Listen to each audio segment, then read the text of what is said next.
又爱吃又想控糖，我好奇食物和饮料到底会怎样影响血糖？不同的人吃同样的东西，反应会一样吗？喝酒一定会升糖吗？运动前后冲碳对血糖有什么影响？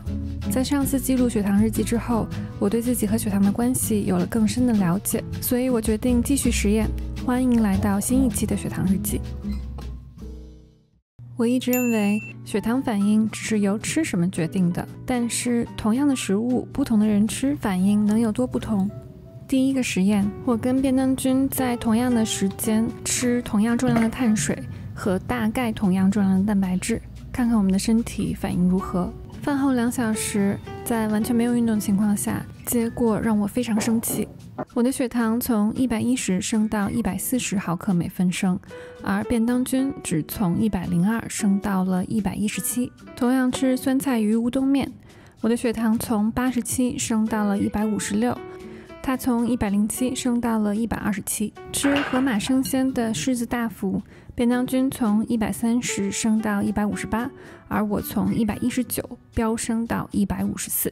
人跟人的差异可能来自基因、肠道菌群，甚至睡眠和压力，所以什么是健康的食物，对每个人并非完全一样。小饮料是控糖克星，但它们带来的快乐是我不能完全放弃的。我选了3种我最爱的饮料，看看哪种伤害最大。第一位选手是喜茶的芝芝葡萄，除了本身的水果以外，不加糖和小料。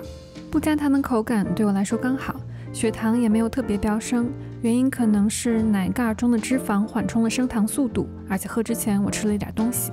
第2名选手是快乐柠檬的红茶盐奶盖，加30%的糖。因为是空腹喝，升糖曲线比较明显，从98升到125，但边喝边走回家，血糖很快就降下来了。然而点了无糖奶茶加黑糖珍珠的便当君，血糖一路从100飙升到了156。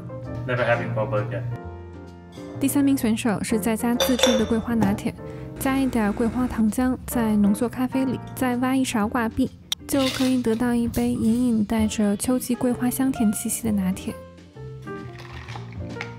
这一次曲线非常平缓，从113升到123，没有活动也很快就降下来了。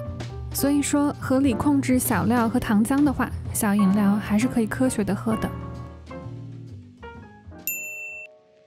我的直觉认为酒精一定会升糖，但事实真的如此吗？我们用红酒和啤酒做个实验吧。下班以后小酌一杯放松一下，第1碗喝的是红酒，1杯下肚以后血糖竟然持续下降，直到晚餐吃了碳水才回升。第2天换成了啤酒，但我发现我空腹实在喝不下多少，所以后来跟晚饭一起喝。无论如何，血糖的曲线是上升的。为什么会有这种区别呢？红酒几乎不含糖，酒精含量高，肝脏要优先代谢酒精，没空释放葡萄糖，所以短期内血糖会下降，但这并不是健康的控糖方式。而啤酒是谷物酿造的，含有容易被吸收的麦芽糖，酒精含量低，肝脏的负担也比较小，所以会升糖。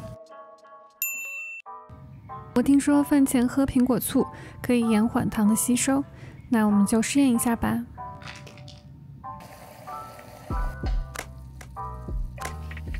我做了同样的饭，在同样的时间，盛了同样的分量。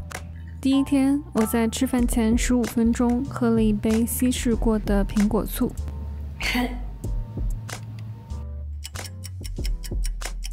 而第2天，我直接吃了饭。可以看到，喝了醋的那天，血糖上升得更慢，峰值更低。醋酸能延缓胃排空，让食物离开胃进入小肠的速度变慢，这样葡萄糖不会一下子都被吸收。同时，它还能让肌肉对胰岛素更加敏感，提高血糖的利用率。其他种类的醋也可以哦，真是个控糖的小妙招。运动前后冲碳对血糖有什么不同的影响吗？咱们来做个对照实验。星期一，在早晨重训之后吃了半根香蕉。星期四，先吃了半根香蕉，再进行重量训练。运动后冲碳的曲线是先缓慢上升，然后平稳下降，恢复更高效。而运动前冲碳的曲线是轻微上升，然后迅速下降，摄入的糖立刻转化为能量，让运动更顺畅。这2星期的血糖监测中，哪些食物是我血糖飙升榜的前3名呢？第3名，麻六记麻酱凉面，峰值181，我只吃了半袋，而且自己还多加了很多蔬菜，但是真的很好吃。第2名，超市买的三文鱼牛油果寿司卷，峰值185，而且飙升超级快。第1名，荠菜大馄饨，峰值203，这个真的有点出乎我的意外，因为之前吃饺子并没有升到这么高过。但我必须说，便当君跟我吃了同样的凉面和馄饨，但血糖峰值远比我的低，所以可能也和这段时间事儿比较多，整个人比较焦虑有关。焦虑的时候，身体会自动进入一种准备战斗的状态，肾上腺素和皮质醇迅速上升，结果是肝脏开始释放葡萄糖到血液中，准备 fight or flight。而现实中，我们只是坐在电脑前焦虑，并没有真的消耗能量，这些备用糖就堆在血液里，血糖自然会上升。上个月我做了各种碳水对血糖影响的实验，有兴趣的可以戳这里。